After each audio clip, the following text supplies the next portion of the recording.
असे शास्त्री विद्वान रामेश्वर शास्त्री बहुकर. आणि ते रामेश्वर शास्त्री सगळ्या विद्वानांना म्हणतात म्हणे रामेश्वर भट्ट द्विजा आणि तुका विष्णू नाही तुझा. प्रत्यक्ष तुकोबर आहे म्हणजे पांडुरंगच आहे. विटेवरचा मालक आणि तुकोबर एकच आहे. विटेवरचा मालक आणि ज्ञानोबा एकच आहे. महाराज प्रत्यक्ष देव भेटला पण हे देव वारकऱ्याच्या रूपात असल्यामुळे यांच्या पाया पडले पण हे पायात नाही पडले. कसा देव सापडला. किती मोठं टोक तुकोबरायचं. तुकाराम तुकाराम नाम घेता कापेयम. तुकोबरायचं नाव ऐकलं यमाचं धोतर सुटत होतं. सगळे काळाच्या डोक्यावर पाय द्यायला जगा काळ खाय आम्ही माथा दिला पाय. तुकोबरायच्या पत्नीचा पाय धरून जगातला मालक काटा काढीत होता. एवढी मोठी तुकोबरायची व्याप्ती तरी ते वाटले. कोण ज्ञानोबा आहे. 56 भाषेचा केला गौरव. भाषा 56 येत होते. मी 7वी शिकलो. आमचा एक मित्र डबल MA झाला. मला वाटतं डबल ट्रिपल असते का. ट्रिपल MA डबल MA झालं. ते मुंबईला नोकरीला होतं. 72,000 पगार. 71,000ची महिन्याला पेत होतं. ते 1000चं का पेता येत नव्हतं. ते खात्यावर काढता येत नव्हते म्हणून. आणि ते मला भेटल्याच्या नंतर म्हणायचं good morning good evening good night. आता आपल्याला काय कळतंय कसं खाव. मग त्यानं सांगितलं गुड नाईट ह्या टायमाला म्हणते, गुड मॉर्निंग ह्या टायमाला म्हणते, गुड इव्हिनिंग ह्या टायमाला म्हणते. मी आणलं मुकाट्या बस. तू मी मसुबाच्या नदीचं वाकून दोघं वान्यरावांनी संगत पाणी पिलो. आपण एकाच रानातल्या ज्वारीच्या भाकरी खाल्ल्यात. तू काल परवा मुंबईला गेला जरा हिशाबात बोलत आहे. भाषा 56 येत होत्या. 56 ज्ञानोबा राहिला 56. तरी या भाषेचं प्रभुत्व सोडलं नाही. ये मराठीचे नगरी ब्रह्मविद्येचा सुकाळ करी. माझा मराठाची बोल कौतुके आणि अमृताते ही पैजा जिंके. भाषा 56 येत होत्या. 56 भाषेचा केला शुभ. ज्ञानाचे सागर सगळ्या पाण्याला लाजवील ते पाणी असतंय समुद्राचं. आणि त्याच्या उपमेचं टोक ज्ञानोबरायच्या विद्वत्तेला. काय विद्वत्ता असेल तरी पण सामान्य परमार्थ करणाऱ्याच्या पुढं नम्र झाले. याला म्हणायचं भक्ती ते न मन. भक्ती ते न मन. भक्ती ते न मन. ज्ञान ब्रह्मी भोग ब्रह्म. ज्ञान ब्रह्मी भोग ब्रह्म. ज्ञान ब्रह्मी भोग ब्रह्म. भक्ती ते नमन वैराग्याचो त्याग. भक्ती ते नमन वैराग्याचो त्याग. भक्ती ते नमन वैराग्याचो त्याग. भक्ती ते नमन वैराग्याचो त्याग. ज्ञान ब्रह्मी भोग ब्रह्म सर्व. ज्ञान ब्रह्मी भोग ब्रह्म सर्व.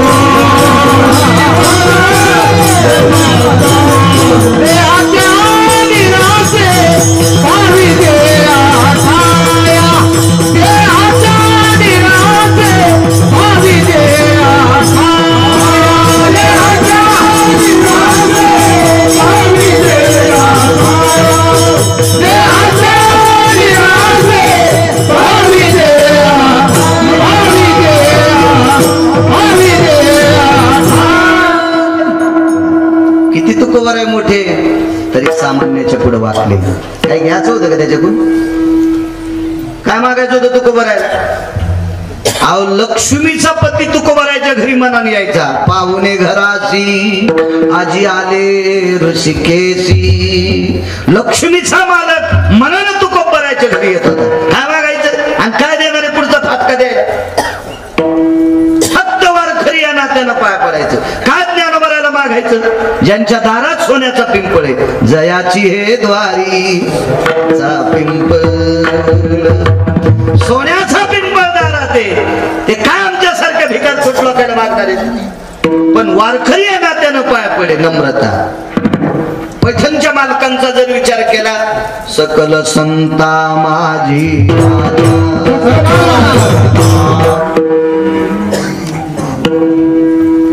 तुम्हाला काकडे व किती मोठे सांग.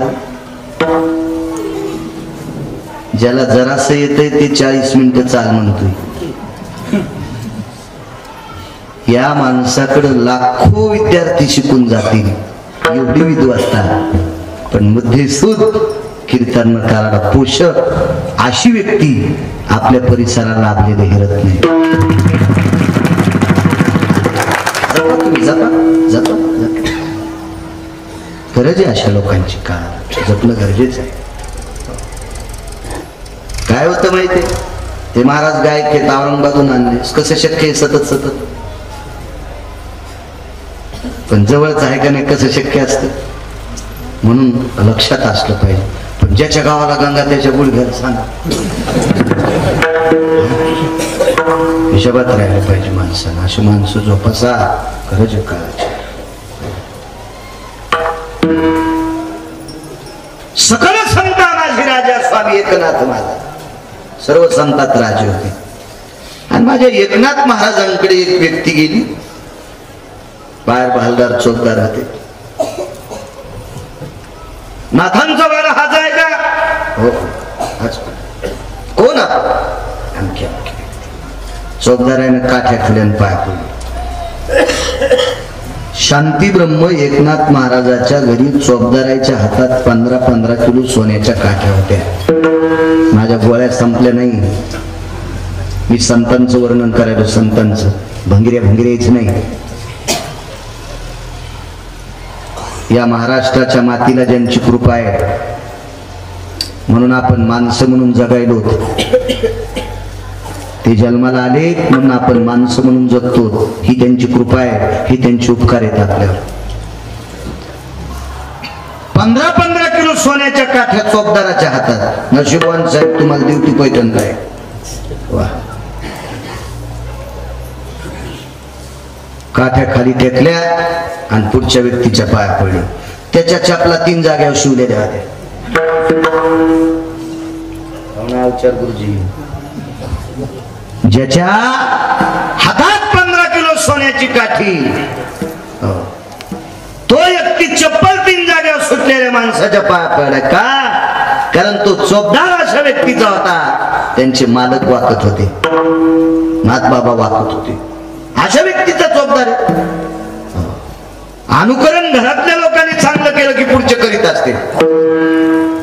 आजोबानं मारुतीरायाच्या दर्शनाला याचं नातू पाया पडत. आजा बुटातल्या टाचावर इकारीतून पंज बुटात ठुतू, बिडी मागून धरी तू जय मारुतीराय. तो कष्टा जळण सुमल्या, त्यानं लंका फुकली, तो धोतर जाळायला किती टाइम लागत. मागून अर्धी बिडी धरीतून जय मारुतीराय, पंजे बुटात टाचावर इकड तू येतो, मन ठेवून येतो. हो, ते वाचून मन उघडायचंच राहिलं. तू गेल्याशिवाय मंठ्यातल्या लोकांना भाकरीच भेटत नाही. टेकणीचं टोकन मग जाय ना बोंबलत तिकडं. आजानं त्यापेक्षा करावा, आपण मारुतीरायाच्या पुढे वाका. आपला मुलगा वाकन, आपला नातू वाकन. आजाद शेवरीवाणी वाकत नाही. आणि पुन्हा म्हणतो आमचा नातू जरा रगीलच निघला, तू या मुंडक्यावर ट्रॅक्टरचं मुंडकं घालायला पाहिजे. त्याला तो शेवरी सारखा येळू सारखा वाकतच नाही ना, मग तो हा नातू तरी कसा वाकन सुमळ्या. विडाला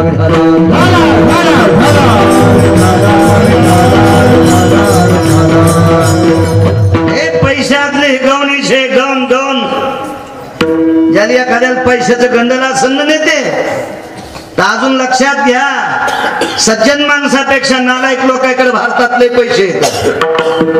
त्याने बंगल्यावर बंगलं ठुले तर 5-5 मजली बंगले होते. असले पैसे आहेत लोकांकडे, तरी पण ते नम्र आहेत. पैसा म्हणजे नम्रता नाही, हा नम्रता म्हणजे पैसा आहे. विठाला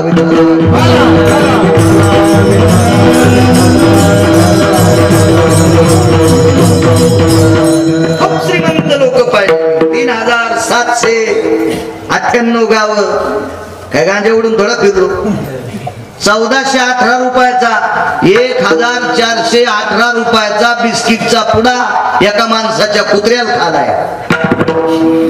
कुत्र्याला 1418 रुपयाचा बिस्किटचा पुडा एक माणसाचं कुत्र खातंय. कुत्र लोक इतके पुढे गेले, वाकत जा. विठाला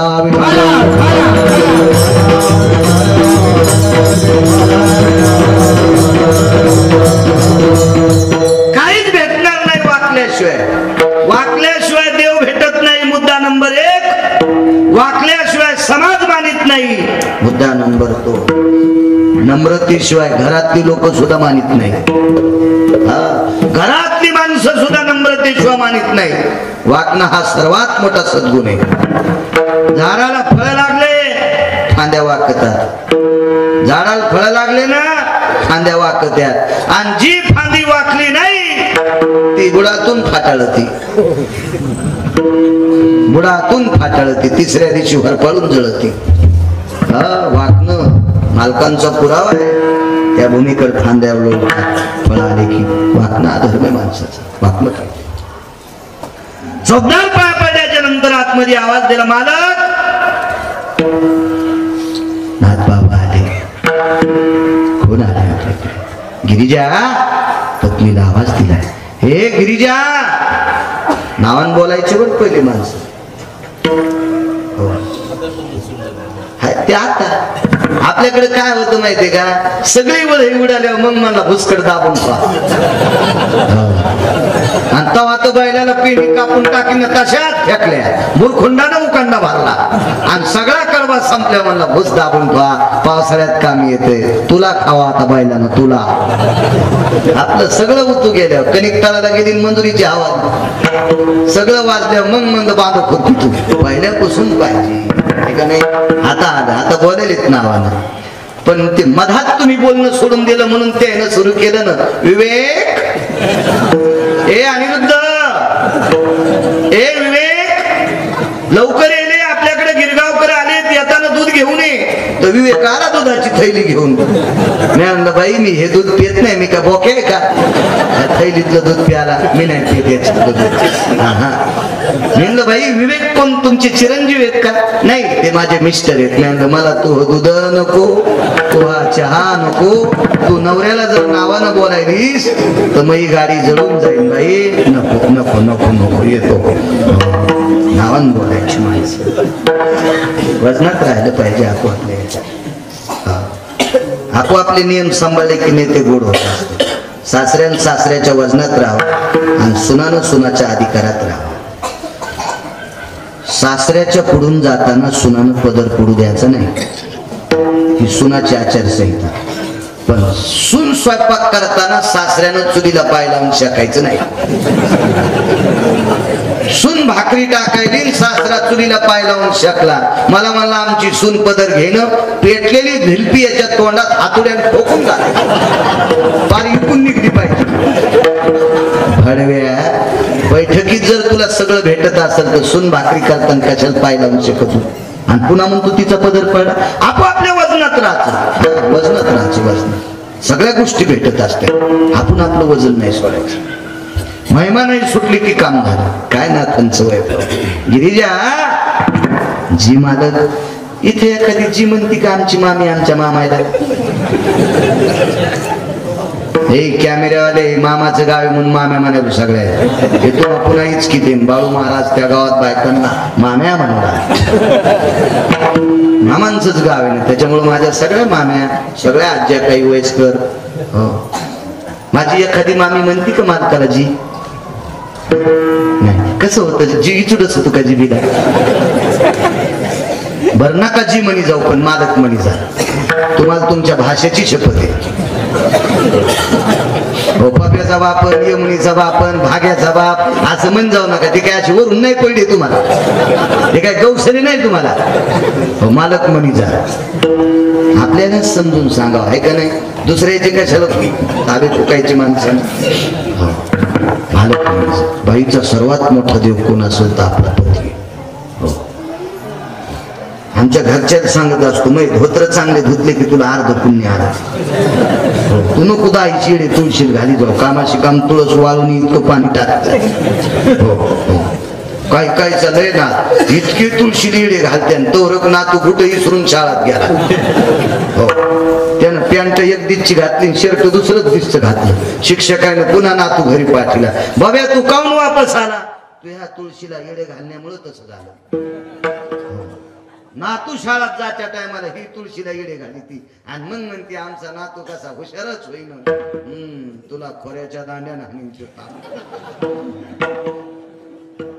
नाव परमार्थ संसारात चांगलं वागणं त्याच नाव परमार्थ आहे ना. सून स्वयंपाक करीत असेल तर म्हातारीने त्याचे सॉक्स द्यावा, त्याची पेन द्यावा, त्याचं दप्तर द्यावा, त्याचा डबा भरून द्यावा, हे काम आहे ना. मालकाला जर गडबडीत ड्युटीला जायचं असेल तर त्याला डबा भरून द्यावा, तर त्याचं आवरणं सुरू आणि हिच्या हातात दाताळ सुरूच, दोच काहीच काय. मग म्हणते बाई तुमचा टाइम झाला का, मग वडापाव खा. हो ते वडापाव खातो, मग अर्धीच पगार घरी आणतो. पगार अर्धी आलीच कस काय, तू या कंगव्यानेच केलं सगळं. बाईनं आरशापाशी 3दा जावा, बाईनं आरशापाशी दिवसात फक्त 3दा जावा आणि पुरुषानं 2दा जावा. ती बाई आरशापाशी दिवसात 9-10 बाऱ्या जाती, तिच्या पिठल्यात केस गवसत येतच, तिच्या चपातीत भाकरीत केस निघत येतच. हा निसर्गाचा नियम आहे. मी संसारिक केलं, मी का संन्यासी थोडा. म्हणजे आमच्या घरी निघते तर असा विषय नाही. मी कधीच नाशिकला गेलो असतो अंगाला काव लावून, तितका बाजार जरीच खालेला असता तर अध्यात्म ही शब्द आहे सध्या. विठाला विठाला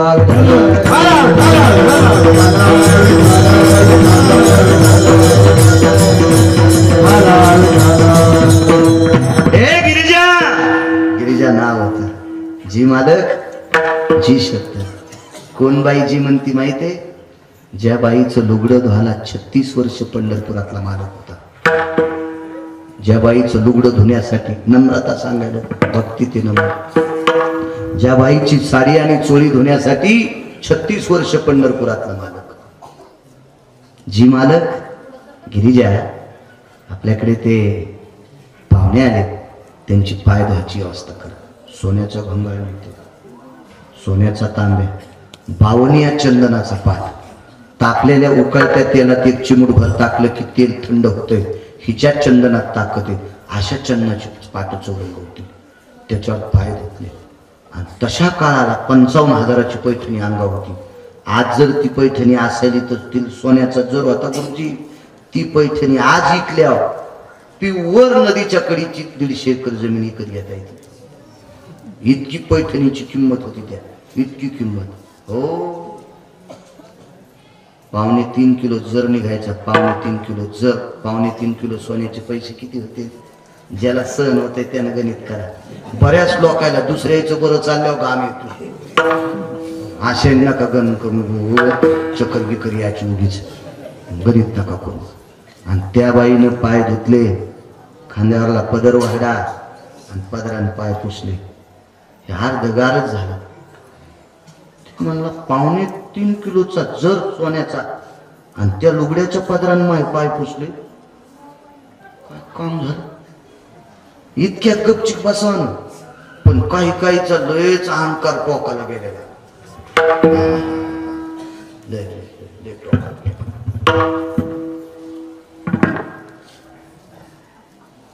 तुरी कोणत्या वाक्यात तुम्हाला माहिती आहे ना? जिला शेंगा लागल्या ती का उबाळलेली. ते तुम्हाला जास्त अभ्यास नाही बरं, उगा नका हो म्हणून. तुम्ही लय दिवसापासून शेतीत लय काम केलं नाही, तुम्ही ढवळे कपडे घालूनच राहिले, तरी पण पाहिलेलं आहे बरं, पाहिलेलं आहे. उबाळलेली तर वा कधी घावायची जा बाप्पा, वा कधी गा उबाळलेली खिलारच ती. शेंगाचा पत्ता नाही, उबाळलेल्या तुरीची झाडणी पण होत नाही. कुठून मोडती? उबाळलेल्या तुरीची झाडणी पण होत नाही. जिला शेंगा लागले ती वाकती. हो ती पेंडीत बसती आणि शेंगा काढल्याच्या नंतर झाडताना अंगण झाडा, कोठ झाडा, सगळ्याच कामी येते. तेव्हा अशी वाकत असते बरे. हे खिलारच काही काही खिलारच उबाळलेल्या तुरीवाजी आणि कुठेही मोडत असते. बाबा आतमध्ये चांदीच्या पेल्यात दूध दिलं नेते दूध घे.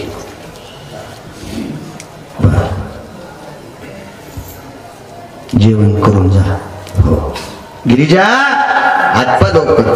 तिथं रोजच पुरणपोळ्या होत्या ना, रोज पुरणपोळ्या रोज. आता पुरणपोळ्या करणं लय असो. आमच्या पोराच्या माईन मला 11 दिवस रोज एक पुरणाची पोळी दिली. म्हणजे पोरायची माय म्हणजे मिळवा 11 दिवस गवाणी साहेब रोज एक सकाळी सकाळी. मी म्हणलं अरे मला गोड नको, घशाला त्रास. नाही बाई माझं एक व्रत आहे, रोज एक गोळी खायचा. तर मला त्या जाऊ द्या म्हणलं आपण एखादी गोळी शिल्लक घेऊ. जालन्यातून गोळ्या भेटतात मला उचे साहेबाच तिथून देते ते गोळ्या संपल्या काय ताण आहे का नाही देते ते आपण एखादी शिल्लक खाऊ. पण मला नवल एक वाटलं की एका पोळीसाठी रोजची रोज पुरण कशी शिजिती. मग मी 10 दिवस पोळ्या खाल्ल्या. पण 11व्या दिवशी म्हणलं आपण हिच्या ऋणातून उत्तीर्ण हो. मी म्हणलं एका पोळीसाठी रोजची रोज शिजिती. ती म्हणे मागच्या महिन्यातच शिजिल. आमच्या घरच्यावर घेतल्यावर कशी तुमची खसखस पिकली हे सगळं तुमच्या बायकांचं सांगायचं. मागच्या महिन्यातच शिजिल तर शिजून फ्रीज मध्ये ठेवतो. चाल बाळू कोर का पोळ्या काय 1.5 महिना त्याच्यातला गोळा काढणं चपातीत घालणं भाजणं खाण चल पळकिरताना. आता किती पुरण करता येईल त्या काळात ते कसं पात्यावर पूर्ण वाटायचे. पुरणाची पात्र नव्हते, पुरण गाळायची पात्र नव्हती, पाटी वरावटी होती. आणि त्याच्यावर बघा तशा सस्ताईला 55,000ची 400 वर्षापूर्वी पैठणी नेसणारी बाई पुरण वाटलं, पुरणपोळीचा स्वयंपाक केला, जेवायला बसले ना. आज मग त्यांनी सांगितलं आता मला दुपारची संध्या करायची. म्हणजे करा देवघरात करा, तुळशी वृंदावनापाशी करा, पलीकडे गाईचा गोठा आहे तिथं करा, नाही तर गोदावरीचं पात्र आहे तिथं करा. नाही म्हणले तुळशीपाशीच करतो. तुळशीपाशी बसून केली पूजा. तोपर्यंत नाथबाबा द्रोणे लाईत होते. द्रोणे लाईत होते. त्यांच्याकडे इतकं मोठं वैभव होतं पण ते सोन्याच्या पात्रात जेवत नव्हते. ते केळीच्या पात्रावर जेवायचे किंवा पळसाच्या पानाची पंत्राळी लावायची त्याच्यावर जेवायचे, द्रोणे करायचे. त्यांच्याकडे 2 अनुरागी लोक होते, ते सुद्धा पात्रावर जेवत होते, सोन्याच्या ताटात जेवत नव्हते. मग जेवायला बसले असा उदबत्याचा घमघमाट, गरम गरम गावरान तूप होतं, अशा चुलीवरल्याच पोळ्या होत्या अशा गरम गरम. आणि त्या गिरिजा काकीने केलेल्या पोळ्या सगळ्या बायका देत नसतात. काही बायकांनी पोळ्या केल्या पुरण गावसावं लागतं कोण्या कोपऱ्यात. सगळी पोळीच केल्यावर कळते खाल्लाकडे पुरण आहे, वरलाकडे डोंगराकडचा कोपरा तसाच राहिला पोळा. एखादीचं पुरण चौकड जात तर पाखड तयाला चिटकत आहे आणि वरचं पाखड हातात येत आहे. हे इतकं कसं काय कळतं सांगता तुम्हाला. रोज 2 गावचं खातो ना तुम्ही, घरचंच खातात त्याच्याकरता तुम्हाला तितका अभ्यास नाही. मी रोज 2 गावचं खातो म्हणून ते मला कळतं कसं खावातं. विठाला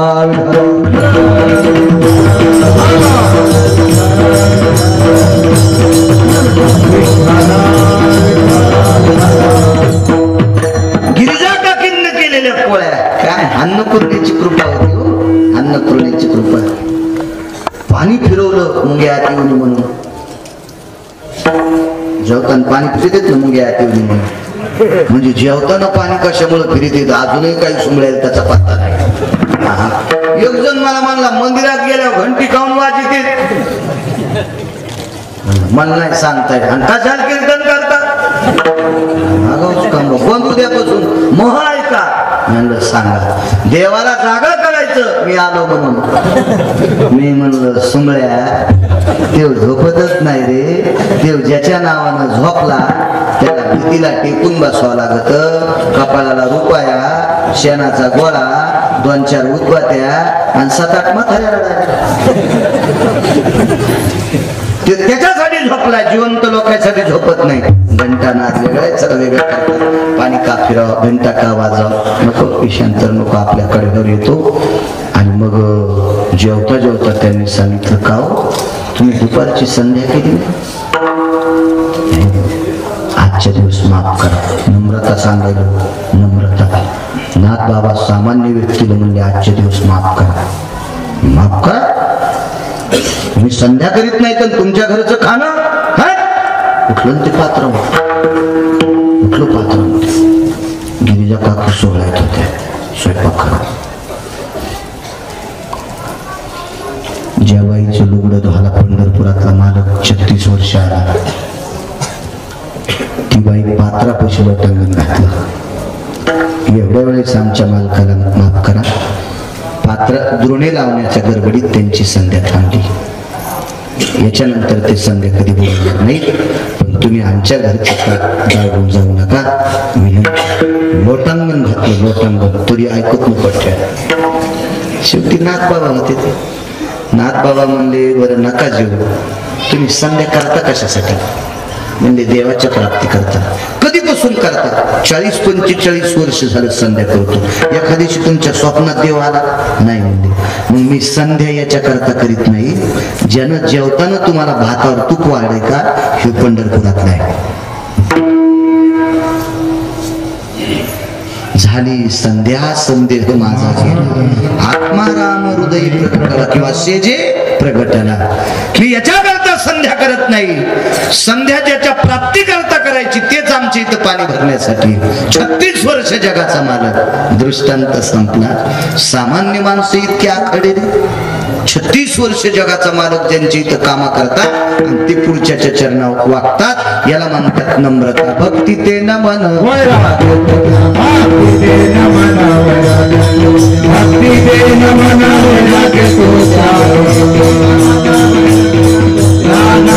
भोग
ज्याच्याकडे तो भक्तीचे वैराग्य तो त्याग. कशाला म्हणायचं त्याग?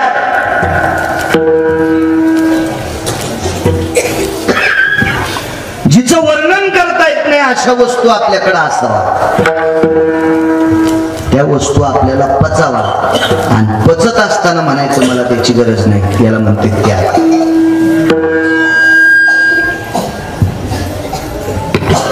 हजारो पाहुण्याकडे बायडाके यावं. करामची मुलगी, करामची मुलगी, करामची मुलगी, त्यानं म्हणा मला संन्यास घ्यायचा. कोणीच विचारी नाही. संध्याकाळचं ठिकाण आणि ते म्हणलं आपल्याला संन्यासी घ्यायचं. मग तू त्याच लायकीचा आहेस ना, तू करणार तरी काय, तुला घ्यावाच लागेल म्हणून, त्याला इलाज नाही राहिला. हजारो एकर जमीन असावा, पाहुण्याची रांग लागावा, आणि त्यानं म्हणा आपल्याला संन्यास घ्यायचा, याला म्हणते त्याग.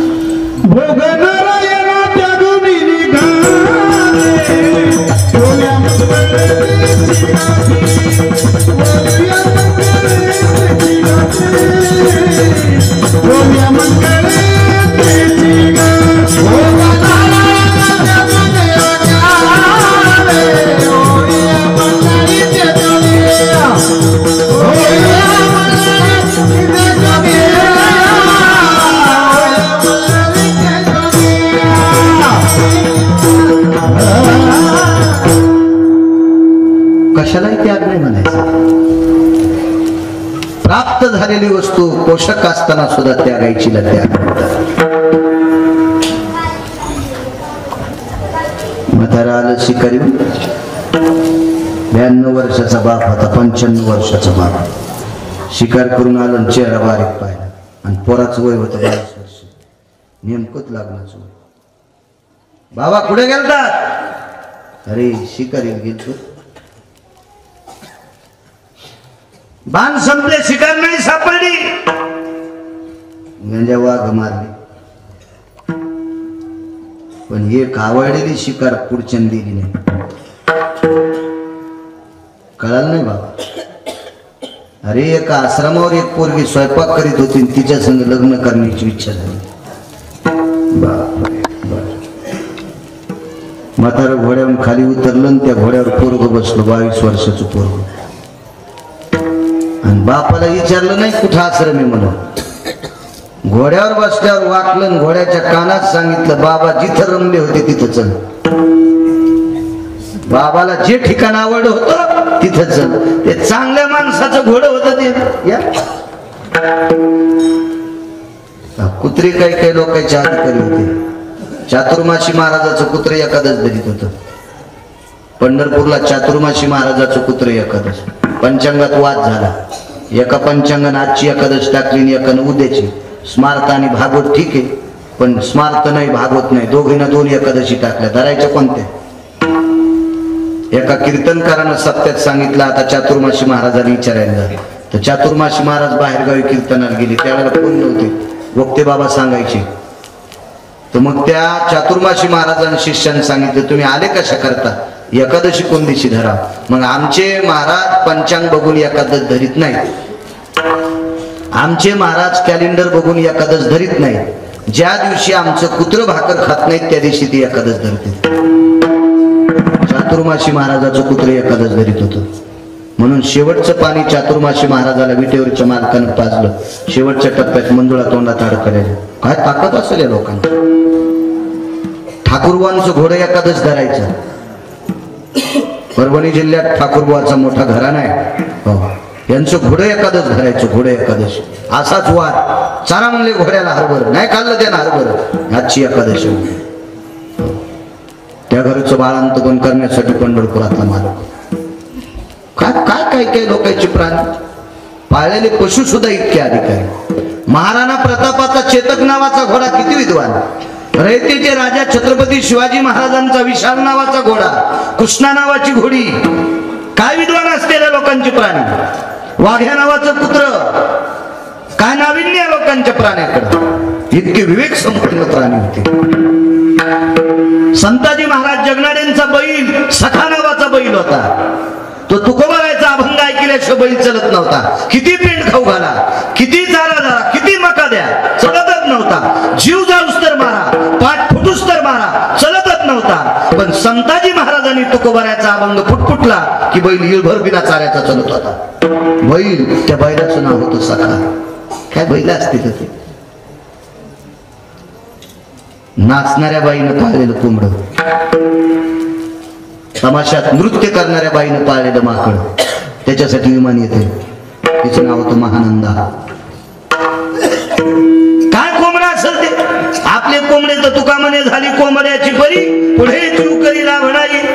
पुढं उघडायले, कोणाच्या पत्रावर उड्या हाणालीत माकड. तमाशात नृत्य करणारी बाई महानंदा. तिनं पाळलेलं माकड आणि तिनं पाळलेलं कोंबड भगवान काशी विश्वनाथानं त्याच्याकरता विमान पाठवा. काय प्राणी असं. कोणता हंस. नळराजा पलीकडच्या तीराला बसलेला. दमयंती चातुर्मासाचं स्नान करायला इकडच्या नदीच्या कडीला, आणि नलाने आंघोळ केली आणि डोक्याचे केस वाळीत असताना दमयंती पाहिली.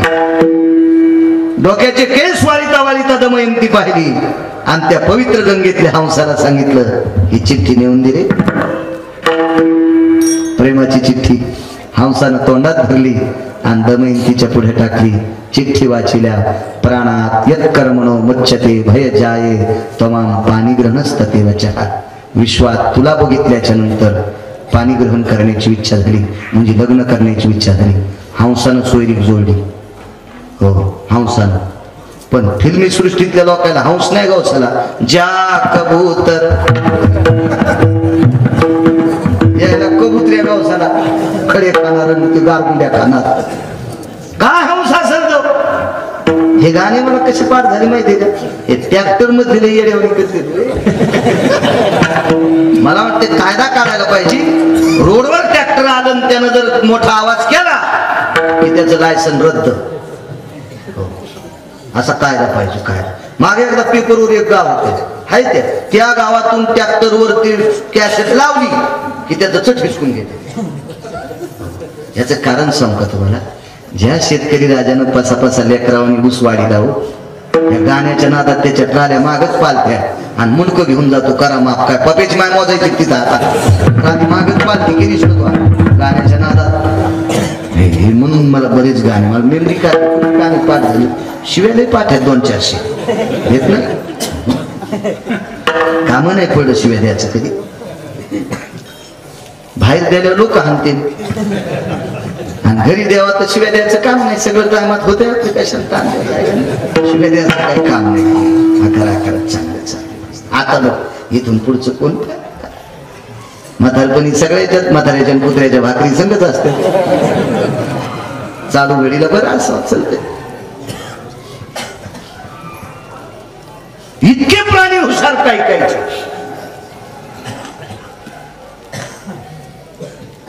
काय घोडं हुशार ते वडील तिथं रंगले तिथंच पोचलो. स्वयंपाकच करतो. त्या पोरीनं पहिल्यानं विचारलेल्या म्हाताऱ्याला बघितलं आणि या व्यक्तीला पाहिल्याबरोबर तिच्या मनात इच्छा झाली आपण याच्यासोबत लग्न. लेकर असतील लेकर, आणि ते त्याचा दोष नाही त्या करायचा. मायबापी वेळानं साथ गेली, दोष तो त्याचा नव्हे वाया चाळा, आणि मायबापी वेळानं साथ गेली. इतक्या चांगल्या कर्मात ते इतके गोड आडत म्हणल्यावर त्यांच्या आई वडिलांचा दोष आहे. तो विठाला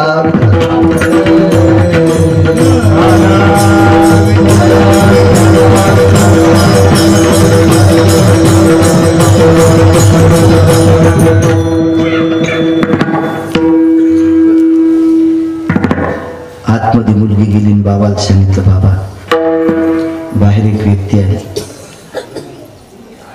तुला आवडली? हो. पण बाबा फायदा काय? घोड्यावरून उतरायच्या आधी ती माय म्हणली. घोड्यावरून उतरायच्या आधी काय म्हणले ते? हे माय, तुझे बाबा कुठे आहेत? बाबा ती व्यक्ती मला आवडली पण घोड्यावरून उतरायच्या आधी मला माय म्हणले. का माय म्हणले माहितीये? ही मुलगी बापाला आवडली होती आणि बापाची पत्नी कोण? माय. म्हणून माय शब्द पडला. त्या व्यक्तीचं नाव भीष्माचार्य. देऊन टाका म्हणले आमच्या बाबाला. हे 95 वर्षाचं वय म्हणले एवढ्या म्हाताऱ्याला देत असतात का? हातावर पाणी घेतलं, संकल्प सोडा. वैराग्य तो त्याग सांगायलो. पाणी घेतलं हातावर, संकल्प सोडा. 22 वर्षाचं तारुण्य बापाला दिलं, 95 वर्षाचं पोरग झालं आणि बाप 22 वर्षाचा औरंगाबाद. आता द्यायला पाहिजे की नाही पोरग? देत नाही म्हणला पुरुष. राजा तू होशील ना. हा जन्म सिंहासन असतो त्यागा, जीवनभर खुर्चीवर बसणार नाही. दुसरी प्रतिज्ञा.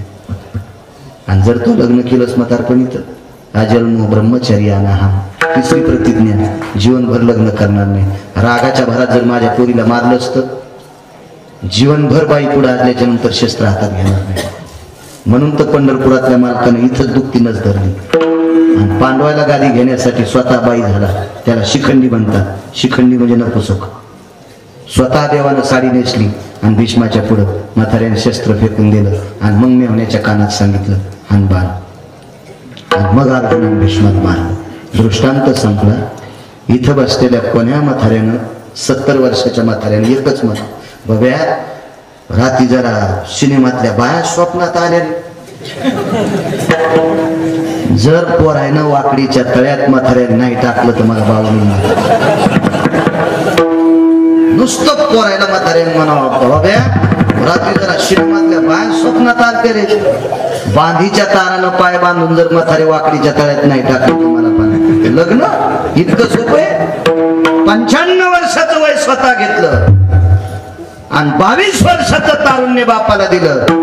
4 मुख्य प्रतिज्ञा आणि उपप्रतिज्ञा 22. भीषणो जायतो भिष्यः, याचे 18 पर्व सांगितले. म्हणजे महाभारताचे नाही, क्रियेचे पर्व, त्याच्यातले 14 उपपर्व आणि 93 प्रक्रिया सांगितल्या. आणि त्याच्यात भीषण शोजाय भिष्या म्हणून भीषण प्रतिज्ञा, म्हणून भीष्म नाव पडलं. असा त्याग असावा. वैराग्य तो त्याग, भक्ती ते न म्हणा वैराग्य, भक्ती ते न म्हणा वैराग्य तो